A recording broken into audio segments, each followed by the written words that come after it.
Well, hello everyone. Sharonah here, and we are going to be doing a review and flip through of the Darkwood Tarot by Sasha Graham and art by Abigail Larson. And these cards come to you in a beautiful box. They come to you from Llewelyn. So right away, we see a wonderful magnetic box and just a beautiful, beautiful presentation. This must be the Ace of Pentacles. And the deck comes with a beautiful book, and it's a real book that has over 300 pages. So let's just look at what the book says on the back so we have an idea about the Darkwood Tarot. Welcome to the Darkwood, where getting lost helps you find yourself. Best-selling author Sasha Graham lights your way through the Darkwood in this full-color guidebook. Inside is a clear and thorough breakdown of card meanings, tarot basics, spreads, and more. Darkwood Tarot is a traditional Rider-Waite-Smith style deck, but it arrives at your fingertips with an extra dose of delicious darkness. It's a shadow deck that invites you into uncharted territory where your bravery will be rewarded with empowerment and deeper understanding of yourself. This guidebook allows you to embrace the gifts in the dark and integrate them into your life. So right away, I know that this is what's known as a shadow deck. It's probably going to be emphasizing the reverse meanings of the cards, and it's probably going to be a deck for working with yourself, not reading for other people. But I am looking forward to this. I love the artwork. So let's just kind of flip through the book before we flip through the cards. Just beautifully done. It starts off with a quote from Star Wars, The Empire Strikes Back. Luke, who's in there? Yoda, only what you take with you. And the book was put together, and the deck was designed by Sasha Graham.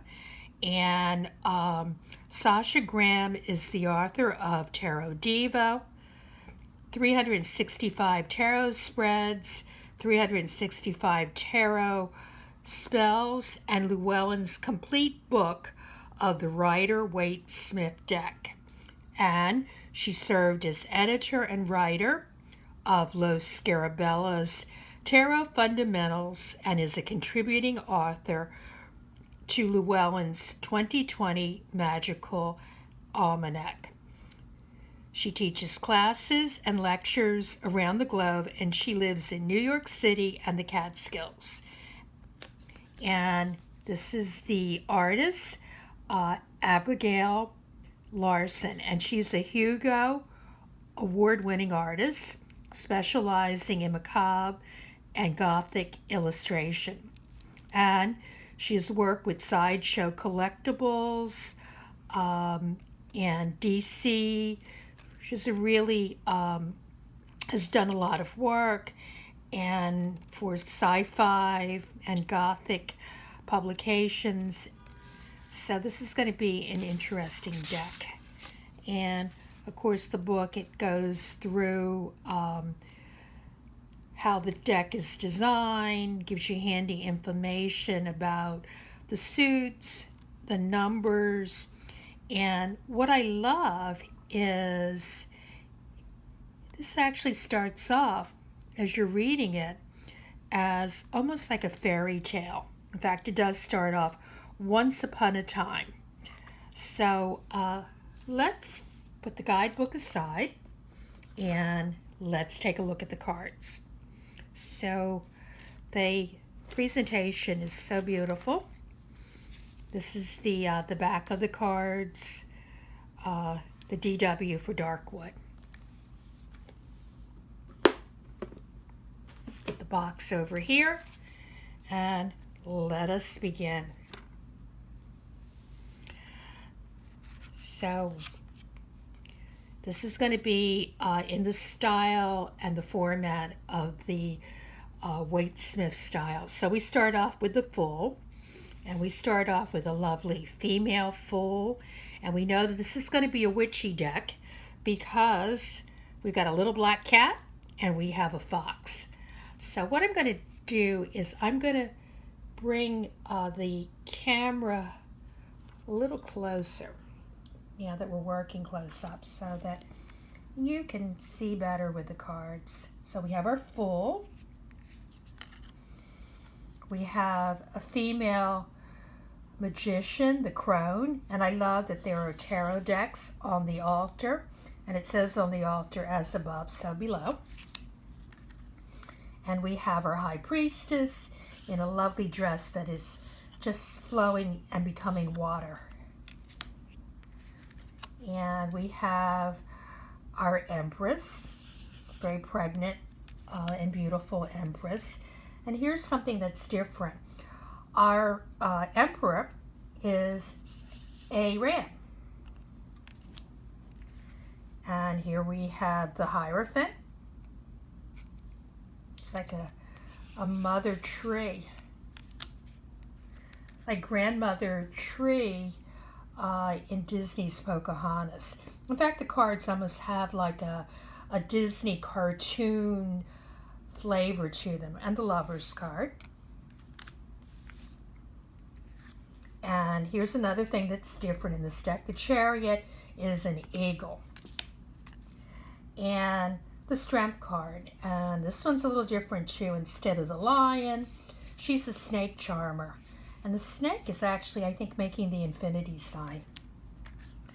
And here's our Hermit. Kind of like Little Red Riding Hood. And our Wheel. Wheel is also very Grimm's fairy tale. I'm thinking of Sleeping Beauty. I'm thinking of Rumpelstiltskin.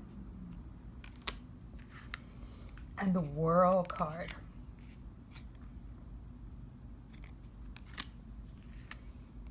And the Justice. Very interesting in that Justice doesn't have on a blindfold, but the people coming before Justice are blindfolded. And Judgment, kind of a vampire pose, submitting to a vampire. And here we have the Hanged Man card, should be the Hanged Woman, and we see she's hanging upside down, almost keeping with that vampire theme. And a little bat. I can't wait! I can't wait to read the guidebook that goes along with this. I know this is going to be really fun to read. And here we have Death and Temperance and Devil. Very interesting that there's someone who's going up against the devil. They're very brave. They're not chained to this devil. And our Tower, really cool that there's bats flying out from the windows, and it almost looks like the fire started in the tower and the lightning is illuminating it. So I'll have to read more in the book. And our star, just a really pretty star. Once again, the bats. And our moon. And it almost looks like the same woman in the star card, but she has submerged herself in the water, and then in the moon, she's coming out of the water, and we're used to seeing little crayfish. Okay, and the sun. We don't have the baby on the white horse. We have a grown-up woman.